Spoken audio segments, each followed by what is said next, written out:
The world is watching. Not with hope, but with fear. As missiles tear through the skies of the Middle East and the ground trembles beneath decades of hatred, one terrifying question looms large. What if this is just the beginning? What if Israel's war is unto a regional battle but the first domino in a chain reaction that could lead the entire planet into chaos? For most of the world, the Israeli-Palestinian conflict has always seemed like an isolated storm, deadly. Yes, but contained. Now, that illusion is cracking. What's unfolding today has gone beyond borders, beyond ideology, and beyond diplomacy. It's no longer just about Gaza, or Hezbollah, or Iran. It's about a powder keg with a short fuse, and the fingers of superpowers hovering dangerously close to the match. It all began with a surprise, one more brutal than anyone expected. A wave of attacks that left Israeli towns in shock, civilians massacred, and a nation in fury. Israel's military response was swift and devastating. But as the days turned to weeks, the war widened. Lebanon, Syria, Iraq militant groups supported by Iran began to stir. Drone strikes, rocket fire, border skirmishes, what seemed like isolated flares became signs of something far more sinister. A coordinated front forming against Israel, and then came the turning point. Iran's leaders, emboldened by shifting alliances, began signaling something the world hoped they'd never say out loud. "We are not afraid of war," they declared. "If Israel continues its crimes, the resistance across the region will not remain silent." Suddenly, whispers of escalation turned into loud alarms in intelligence agencies across Europe and Washington. Oh, because everyone knew. Iran wasn't bluffing. And if Iran entered the war directly, it wouldn't fight alone. It is proxy-strained, armed, and waiting. Hezbollah in Lebanon, militias in Iraq, fighters in Syria, the Houthis in Yemen. Together, they form what Tehran calls its axis of resistance. But to the West, it's a ticking time bomb. Washington knows this, and so does Moscow and Beijing. You see, this conflict has drawn the interest of all the global giants, not because they care who holds which piece of land, but because of what's at stake behind the scenes. Energy routes, global trade, military dominance, political influence over the future of the Middle East. It's not just a war of missiles, it's a war of strategy, of control, and that's exactly what makes it so dangerous. Because the Middle East isn't isolated anymore. It's not in 2025. It's the beating heart of global interests. Ships passing through the Red Sea, oil pipelines stretching across deserts, and allies entangled in centuries-old promises. A spark in one corner can ignite a fire across continents. As Israel's Air Force pounds enemy targets and its enemies respond in kind, NATO watches nervously. Russia tests its limits. China calculates its next move. Meanwhile, millions of civilians are caught in the crossfire, and billions wonder.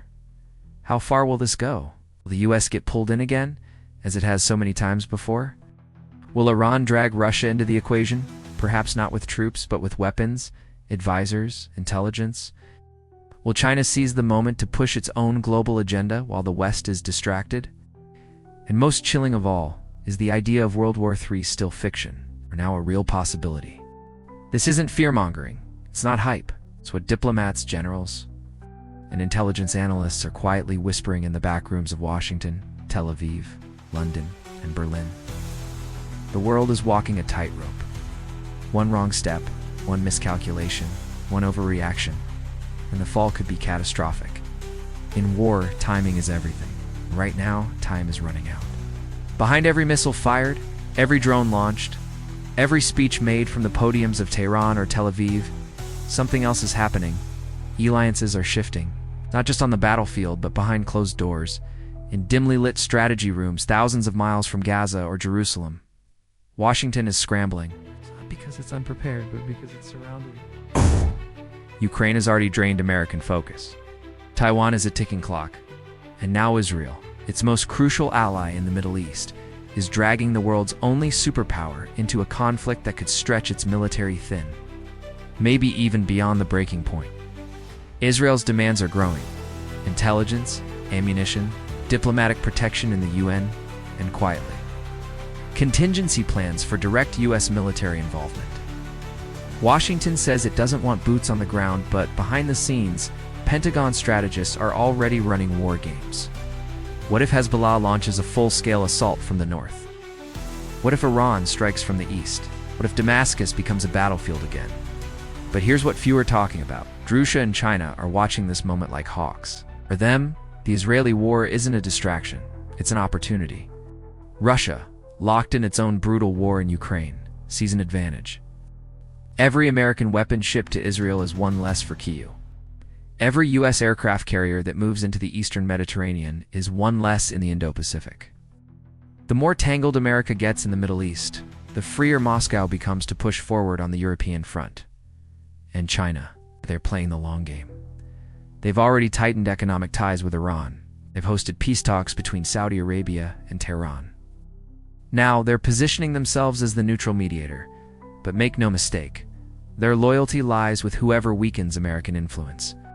What if China decides to arm Iran discreetly, not with troops, but with tech, intelligence, cyber capabilities? What if Beijing greenlights an invasion of Taiwan while the U.S. is focused on the Middle East? This is how world wars don't begin with declarations. They begin with distractions, too many fires, and not enough water.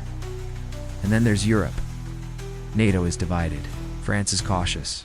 Germany is hesitant. The UK is urging restraint. But all understand one thing clearly. If this war reaches a point where Iran and Israel directly trade blows, NATO might be forced to act not because it wants to, but because of the treaty's oil interests and U.S. dependency that bind them. The Strait of Hormuz, where nearly 20% of the world's oil passes daily, is within reach of Iranian missiles. A single attack on a European tanker, a single naval mine, a single misfire and energy prices skyrocket, economies shake. Panic spreads. And suddenly, Europe is no longer a bystander. Meanwhile, within Israel, fears are growing not just about the war outside, but the war within. Civil unrest is brewing. Protests are erupting. Arab and Jewish citizens, neighbors for decades, now eye each other with suspicion. The country is under siege, not just from rockets, but from internal division. And that division isn't limited to Israel, spreading. In America, pro-Palestinian and pro-Israeli protests are turning violent. In Europe, synagogues and mosques are being attacked. The war is spilling into the streets digitally and physically. People are picking sides not based on facts, but emotions. And that's where things become most dangerous. Because when logic dies, war thrives. This isn't just a clash between two nations anymore. It's an emotional fracture line running through the entire world. A conflict being watched by billions, each interpreting it through a lens of religion, politics, or pain. And the deeper it cuts, the more likely it becomes that someone, somewhere, decides to act recklessly. A lone missile strike, a cyberattack, a military misjudgment. That's all it takes to turn regional tension into global warfare. And right now, the world is running out of room for mistakes. Every war has a spark, but global wars, they start with layers of pressure, building silently until something breaks. In the case of Israel's current war, it's not one conflict, it's many. And each of them, if triggered, could ignite a chain reaction the world isn't ready for. Let's talk about Hezbollah. Armed to the teeth in southern Lebanon. Hezbollah isn't just a terrorist organization, it's an Iranian-trained army with precision-guided missiles.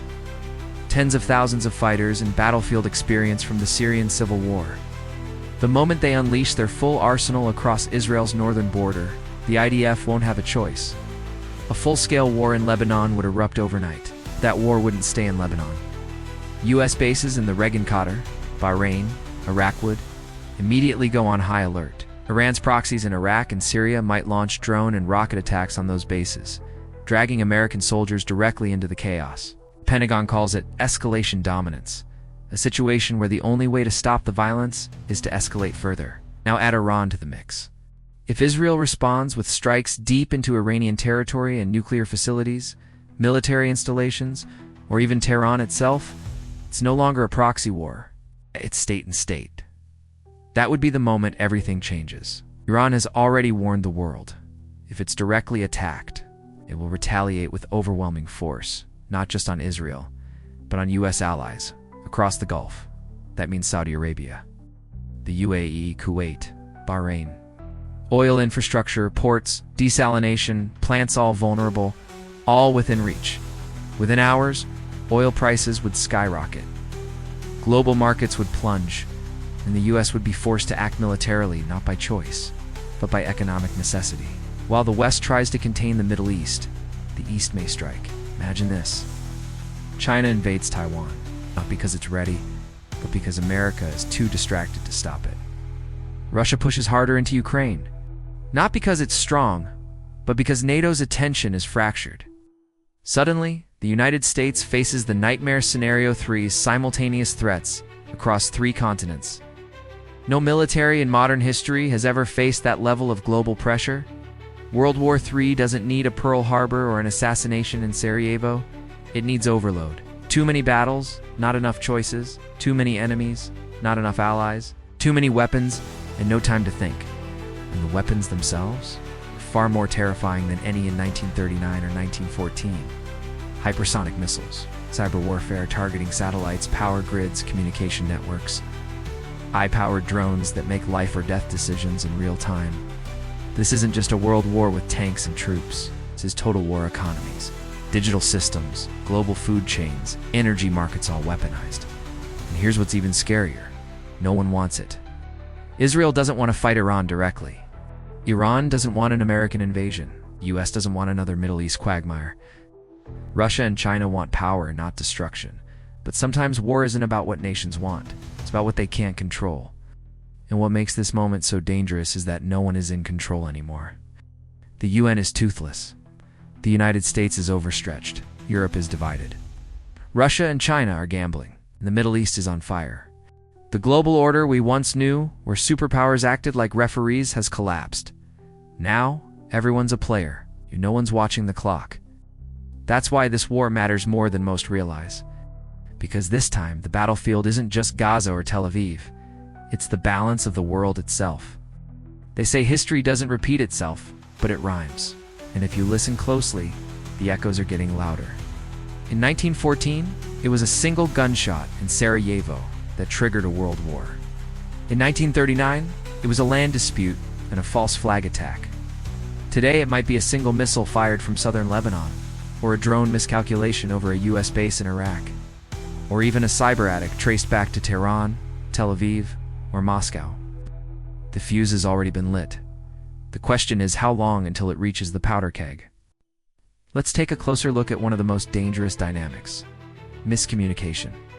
In every major war of the modern era, misreading intentions has been catastrophic. A defensive move interpreted as aggression, a delayed response seen as weakness, a warning missed, a bluff called, and with so many actors now in play: Israel, Hezbollah, Iran, the US, Russia, China, Turkey, and others, the chance of someone miscalculating is not just likely, it's inevitable. Right now, military commanders across several nations are sitting in war rooms watching blinking red dots on screens, jets in the air. Drones in motion, naval ships changing direction and trying to decide, is this routine or is this it? But the scariest part of all, the war won't just be fought by armies and nations, it'll be fought by algorithms. AI systems already control missile defense, drone targeting, electronic warfare, and surveillance. And these systems are trained not to hesitate. Once a threat is detected, they react in milliseconds, faster than any human can intervene. What happens when one AI misreads another?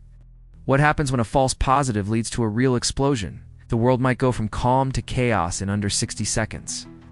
And while governments try to manage the military side, the public will be dealing with an entirely different kind of warfare. Disinformation campaigns will flood every platform. Fake videos of explosions, deepfake speeches by world leaders, hacked media outlets spreading panic, economic sabotage disguised as market crashes, populations turning against their own governments, believing they're being lied to because sometimes they are. And in that fog of war, truth will be the first casualty.